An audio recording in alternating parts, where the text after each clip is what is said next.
Hi, this is Jesse with Closing the Loop, and what I'm going to be talking about today is composting toilets. Basically, what I wanted to try and address was the ick factor.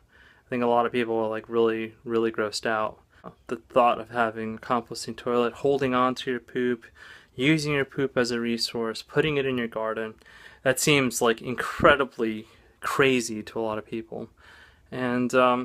And that's understandable. I've been on both sides of this issue for I've been on this both sides at this point, but I've been using standard toilets like most people for most of my life. I've only been doing this for about 6 months with the composting toilet. So there was a little experimentation at first, and there were some issues with smell, like initially, until I understood what I was doing wrong.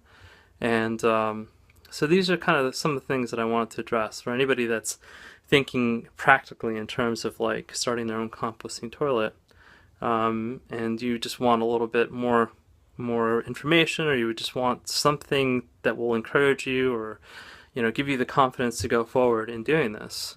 It's definitely it's definitely worth it. You're doing your part to close the loop when you do something like this. Let me just show you. This is my composting toilet, and that's where the sphagnum peat moss, where that's going to be going right in there.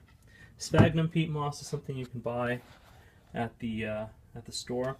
Let me just show you like some of the things that I kind of felt the need to kind of come up with. I created this thing here. This is something that I kind of felt the need to make, and I'll explain what that is later.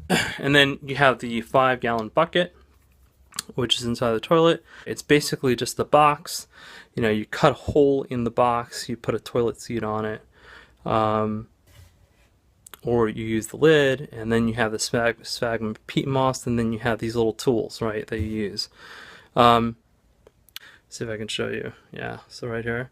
This tool right here is just basically like a little tamper, because what happens is when you go and you poo inside the toilet, it tends to fall in one spot over and over again, and so there's like kind of like a mound that tends to build up in the middle.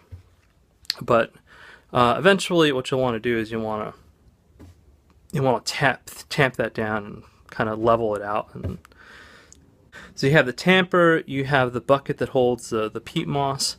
Peat moss is something you can buy like at any one of the big box stores. Big box stores, yeah. So like Home Depot, Lowe's, and it's like $10, $11 is what it costs, and it's about a 6-month supply for one person. So if you're gonna use it for more than one person, then it might be a 3-month supply or 2-month supply, but it's pretty cheap, and it's a whole lot better than dumping clean water down the toilet, because that's basically what you're doing. There's really no need for that, using clean water to get rid of your waste. I don't pee and poo in the same bucket, and I don't recommend that you do.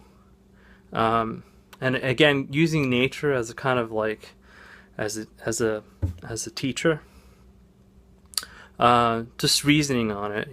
Pee and poo, are separated, right? Poo is kind of like a slow release fertilizer, and urine is used readily, by the plants very quickly. I've noticed that my plants react very quickly. I have potted plants that I put the urine water mix. It's a 10 to 1 mix. It might be 15 to 1 sometimes, but I notice my plants react to it immediately. You can see it within the week. You will see the difference in your plants when you put in when you feed them urine. But poop wouldn't be like that. Poop in nature, it takes a while for it to break down and for the plants to benefit from it. So you just don't want to be mixing poo and pee together. It just smells bad. And so yeah, so I just poo in the bucket, and then I pee in this little mason jar. The reason I do that is because I don't want it to get too full. It's kind of like a reminder for me, like when this is full of urine, to go out and just feed my plants.